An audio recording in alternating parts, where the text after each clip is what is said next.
Hi, welcome to Understanding Conscious Cryptids with me, Kat Hansen, your host.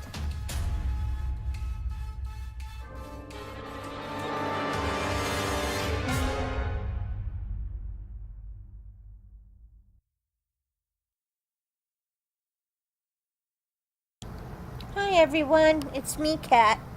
Hope you're all doing well and wonderful. I decided today that I was going to kind of go back and do a little bit of a recap because apparently people have a lot of questions about Sasquatch or Bigfoot or Stayama, like I call them. I'm not real sure where to begin here, so I'm just going to kind of start and then fill it out as I go. Most people, when they see a Sasquatch, automatically think of big brown eyes, which would be normal.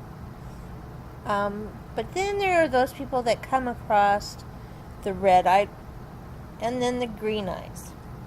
Now, there's so many reasons for different attributes on each of these differing Sasquatch beings. Okay? The brown-eyed ones that you come across that just do not have any reflective at all to their eye. When they look, I mean, you can look them straight in their face and you'll see a really deep, dark, almost black kind of pupil. And those are the forgotten ones. Those are the ones that are left behind. Okay? They're pretty much, we can call them indigenous to here because they were brought here and dropped off. They're here to begin their own colonies and their own towns, etc. But unfortunately, what we've experienced with these guys is a de-evolution. They were pretty intelligent when they were brought here, but they are no longer. They're devolving. And they are the builders of a lot of the cities that you found here in the Americas pre-native.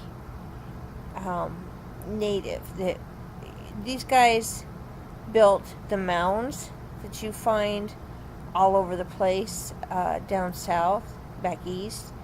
These guys used to be very, very intelligent. I'm talking above genius here. But unfortunately, being left behind, they were cut off from their own kind and did not thrive well here. Now, we had primitive man here on this planet when these guys got here, okay? Very, very primitive. I'm talking Lucy-like, okay? And these are the ones that were used to interbreed with them to make the intelligence level kind of come up in our species, but also, too, they looked at us as brothers and sisters to them. Now, that's fine, but people need to understand the differences between these guys, okay? It's very important that people don't make the mistake of mixing them up, okay? The brown-eyed ones look just like my picture of Bradus that I have on here. You can see his eyes very well. The other one that is going to be in this one will be the picture of Gyasa, and you can see his eyes sort of well, but they're browny green. And that's because he's a forgotten one. They were left here, and they were not able to function accordingly. There's a lot of history that goes back with these guys, and most people don't even know it because they don't believe it. They don't want to hear it. But these guys were really intelligent. The ones that come from beyond the sun to this day are still intelligent, okay? The ones from beyond the sun, you can always tell them. Always. Because they have a very intelligent quickness about them. When they're looking at you, they're sizing you up that quick. I mean, it's just that fast. And they're very gentle. They don't want to fight with us. They want to be left alone, pretty much. Their job is to come back here and find these forgotten ones and to help bring them back into their own colonies, their own societies. So there is no mix-up. You know, they don't like the, what do you call it, the attrition rate. They don't like that.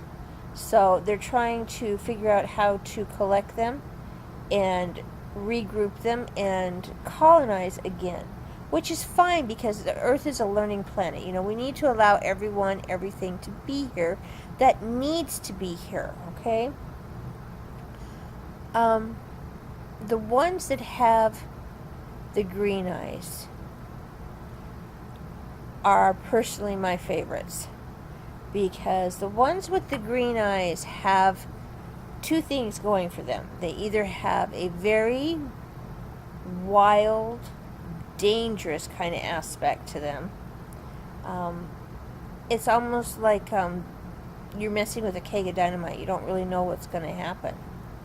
Now, I'm going to tell some things here, and I really don't want people freaking out on me over it, okay? We know from interactions with them long ago that the green ones, green-eyed ones, have a penchant for going into graveyards, mass graves, like during wartime here in America, you know, the Civil War. And they like to clean up the battlefield. They like to eat human meat. And if you think about it, I know everybody's going to freak, but it's the truth. What are humans called? We're called long pig, okay? To them, we are a food source. As you know, they're not going to actively hunt us, per se, but if they find one of us injured or dead, they're going to pretty much take advantage of the situation. Okay, does that make them bad? Not necessarily, because I'm not sure how to say this. As human society goes, that's a definite no-no. But in other societies, or in ancient societies that were here in America and around the rest of the world, cannibalism is totally okay, because for the different reasons.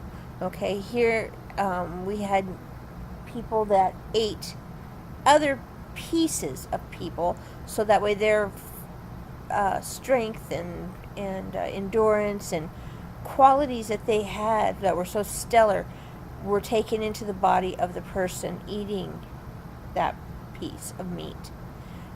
So are the Sasquatch any different? No, they're not.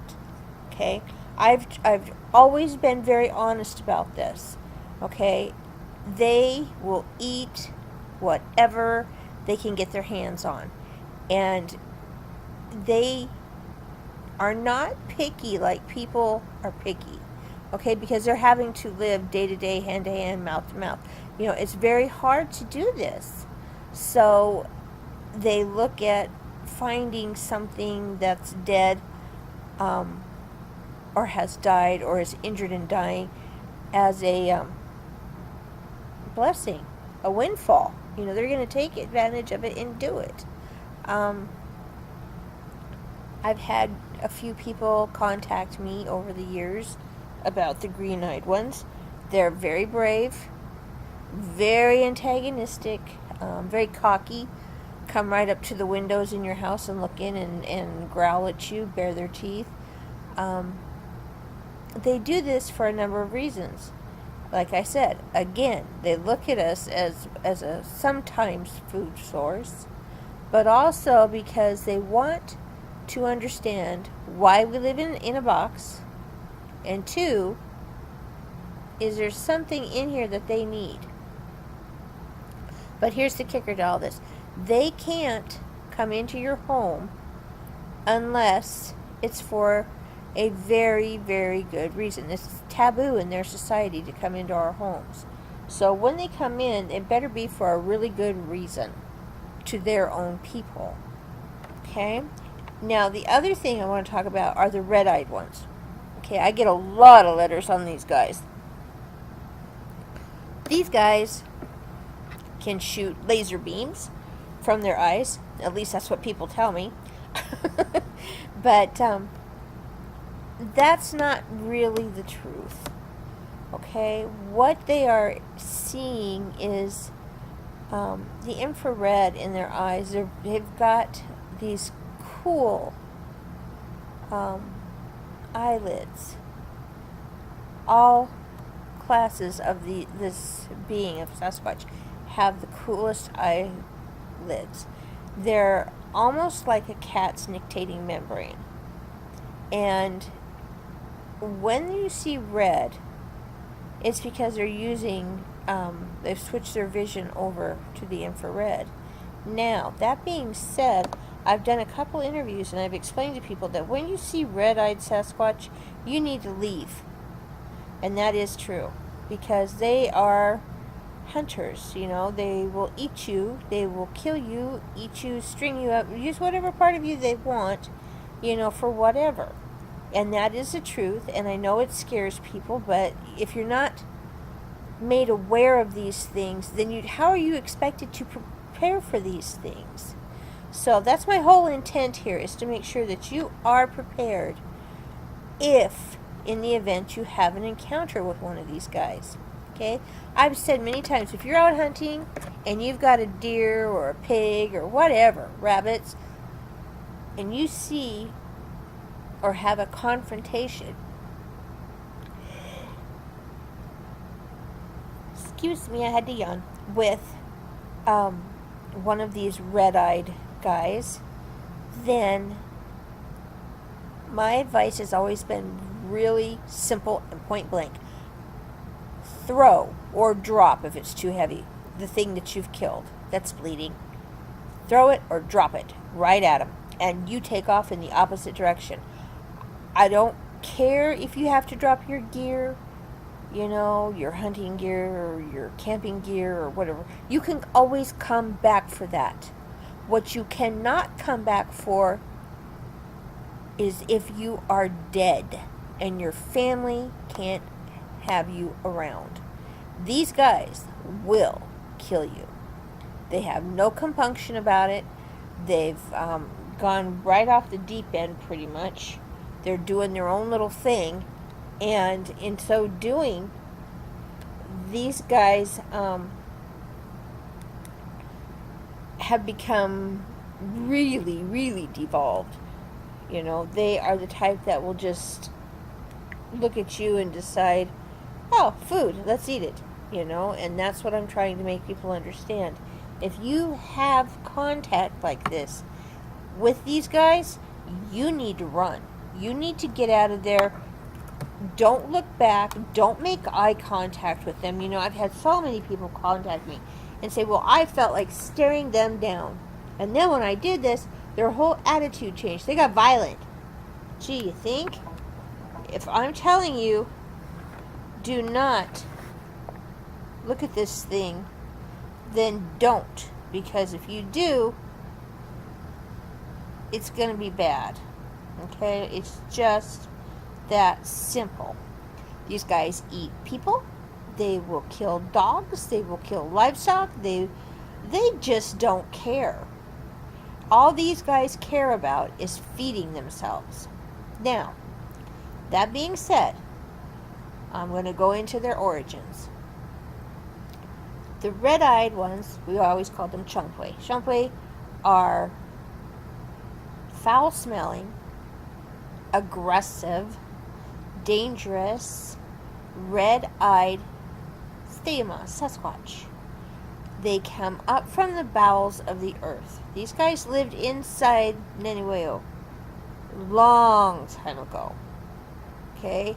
They were in there. They hunt inside the earth in the cave systems. They live inside the cave systems.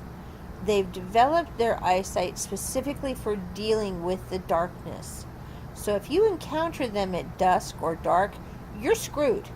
And I mean that. I want you to drop whatever you've got and take off. You can always come back later en masse, you know, with 5 or 6 brothers-in-law or cousins or sisters or whatever.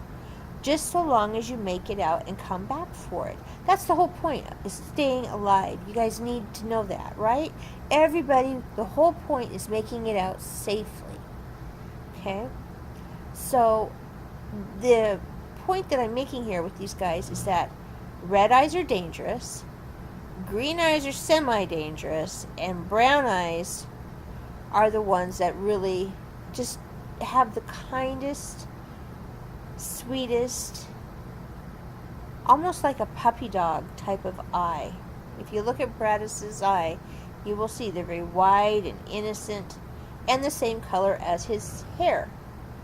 They all are like that.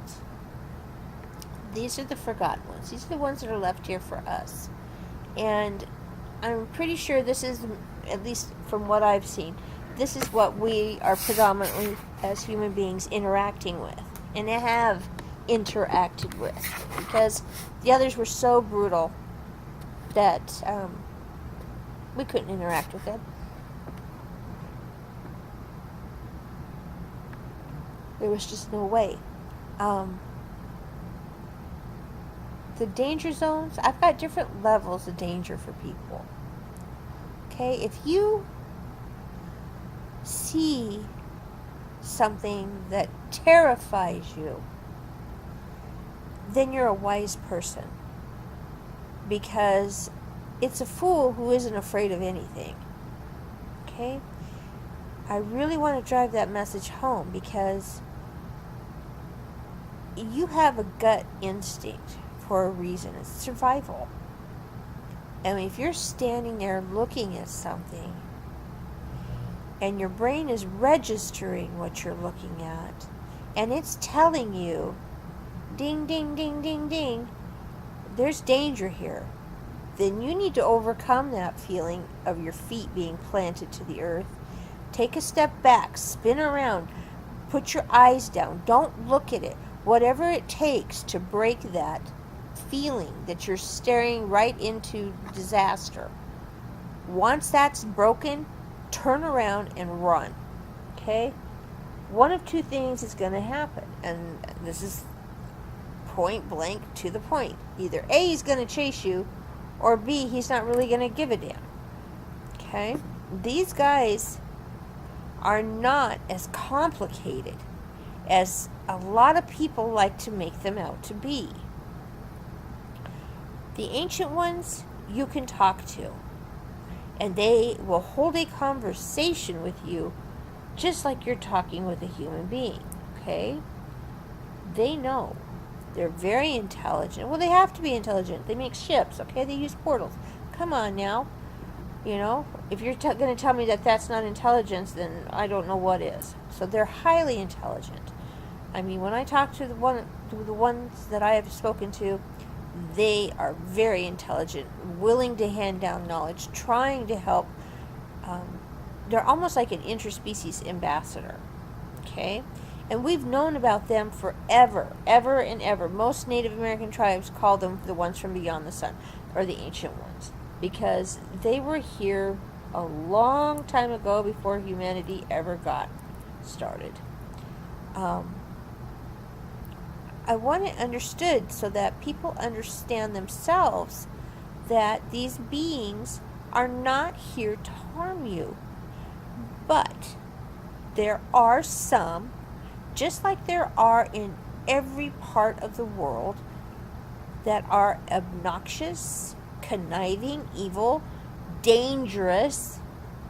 Okay, so does any of this sound like what I'm talking about in human society? Because it really strongly mimics human society this way. Okay? I just want everyone to be aware and to understand that that's what these guys are doing. You know, the forgotten ones are here. They're trying to relocate and find the ones that I'm sorry, I said the forgotten ones. The forgotten ones are here. They're left here, okay? The ancient ones are here to try and find those. They've got to bring them back so that there's an intelligence there, and they want to originally use that intelligence for what it was made for. And it was made for mining. That's what the forgotten ones were left here to do. They were left here to make societies and to mine. Unfortunately, as the years went by, they became more and more devolved.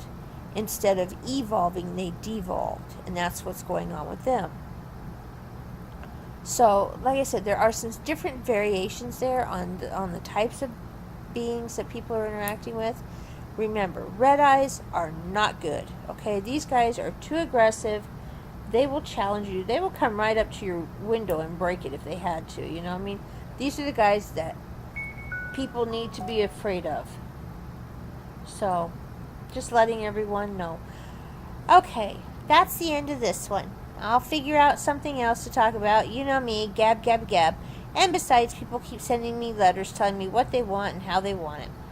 You know, I should be a restaurant, I guess. I don't know. Anyway, I just want you all to know I love you. And thank you guys for listening to me. And if you have any questions, you know where to find me. I'm on Facebook, Kat Hansen. Or you can go to my email, send me an email at kathansen@yahoo.com. Or you can send an email here to Understanding Conscious Cryptids. Either way, you can get a hold of me. I'm not that hard. All right, everybody. Thank you for listening, and I hope you guys have a great night.